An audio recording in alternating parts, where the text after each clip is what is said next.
Okay, if you recall from the previous lesson, we saw an example earlier in this set of notes, something called a complex conjugate, where we had two expressions that had same terms but opposite signs in them, very similar to a difference of squares, such as x plus 2, x minus 2.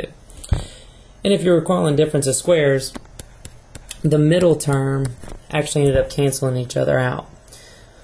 Now, with complex conjugates, however, the difference between an x squared and an I squared is that we know that the I squared value equals -1. So, with the I squared, the I squared ends up changing to a -1, and the entire imaginary part of the complex number is eliminated. So we can use the complex conjugate whenever we see complex numbers used in a division operation.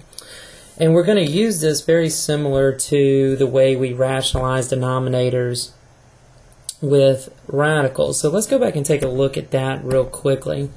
Here you can see an example where we have a radical in the denominator. And if you recall, rationalizing denominator required us to multiply this by a form of 1, and so we know that this right here equals to 1, and so it doesn't change the value of the actual number, but it's going to change the order in which we write it in. So if we do this, we have 2 times the square root of 3 over 3, and now we have no radical in the denominator and it has been rationalized. So we're going to use the same concept with complex conjugates. So if we look at example number 4, they want us to write this fraction of complex numbers in standard form. And keep in mind, in order for us to write this in standard form, it's got to be simply in a plus bi form. It cannot be written as one complex number over another. So in doing a problem like this, we're going to use the idea of rationalizing the denominator, except we're going to use the complex conjugate to help us do that.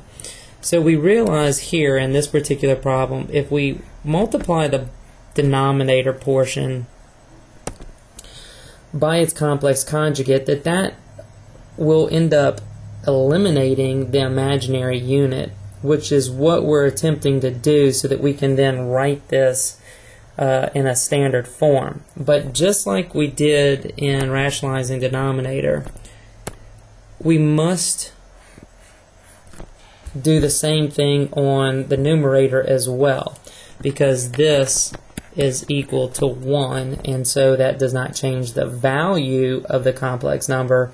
It just helps us change the format of the complex number to standard form. So now we have a situation where we'll need to take the top part and create a FOIL problem, take the bottom part and create a FOIL problem, and we end up getting to this down here. Now, as you see, the complex conjugates did their job. That led to just a single number in the denominator with no imaginary number in the denominator. Now, if you recall from fractions back in pre-algebra and algebra 1, if two parts have a common denominator, you can actually break them apart into two separate fractions, and this is going to be vital for us to actually get this in standard form. So we're going to break the common denominator of 5 up so that we have -1/5 plus 13/5i. So we have the real portion, -1/5, we have the imaginary portion, and that, of course, that imaginary portion, this could also be written like this, negative plus 13i over 5. So the I could go up there with the 13 just as well, and you could write the standard form of the complex number in that way just as well. So we're going to use complex conjugates here to help us rewrite a complex number in standard form.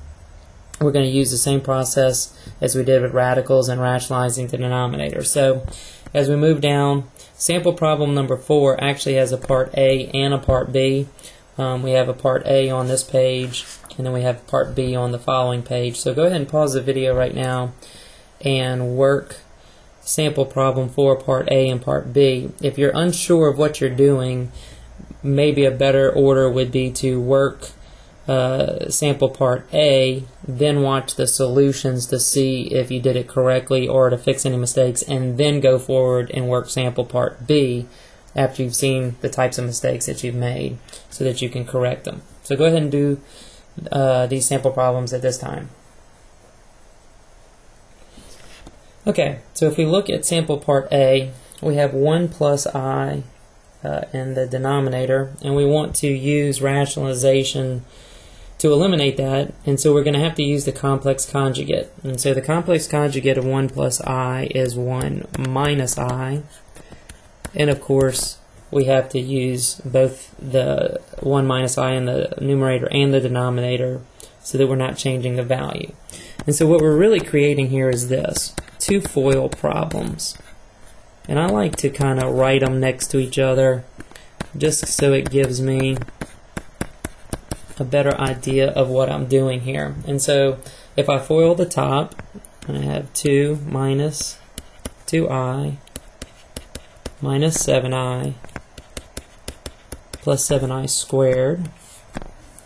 If I FOIL the bottom, I'm going to have 1 minus I plus I minus I squared.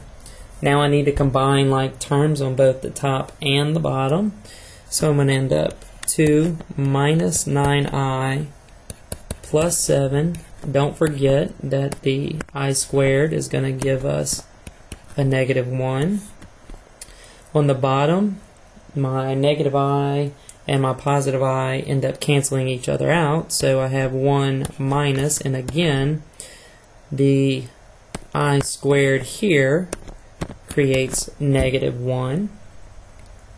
And then we continue to consolidate, so we have 2 minus 9I minus 7, 1 plus 1, which is going to give us negative 5 minus 9I over 2. So we've been effective in eliminating the imaginary unit from the denominator, but again, this is requiring us to write the complex number in standard form, so we need a real portion plus or minus the imaginary portion, so we can break this up into two parts.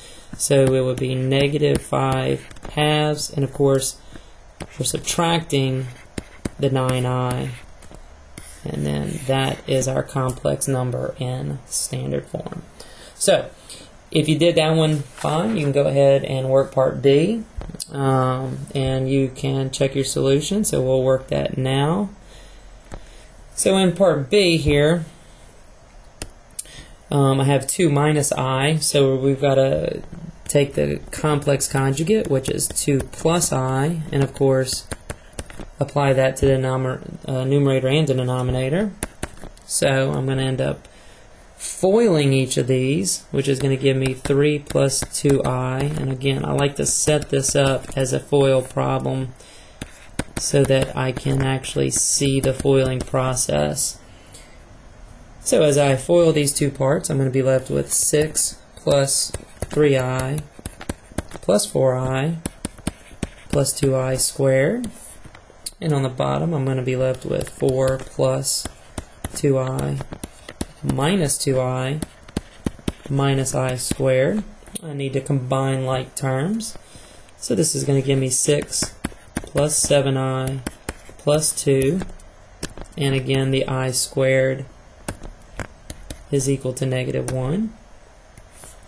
On the bottom, my positive 2I and negative 2I cancel each other out, and again I need to substitute negative 1 in for the I squared, always using parentheses so that I don't get that signs confused. And I'll just consolidate going forward here. So this is going to give me 6 plus 7I minus 2, 4 plus 1, 6, excuse me. Now that I can combine like terms, I'll have 4 plus 7I over 5. And if any of these steps you can do in your head, feel free to skip through them. Just be careful not to mess up your sign, since I squared equals -1. Sometimes the signs can get messed up. And as a final part to this answer, I now have eliminated the imaginary unit from the denominator, but I still have to put this in standard form for complex numbers. And that will be my final simplified answer in complex form. So now we've had an opportunity to see how imaginary numbers works in solving quadratics, and we've seen complex number operations, addition and subtraction, multiplication, and now in a divisional form. And we should know how to write all complex numbers in standard form, because that's how the final answer should look. So this is an extension into the complex number system. I hope you understand this well, as it'll pop up from time to time in various things that we do throughout the course of Algebra 2.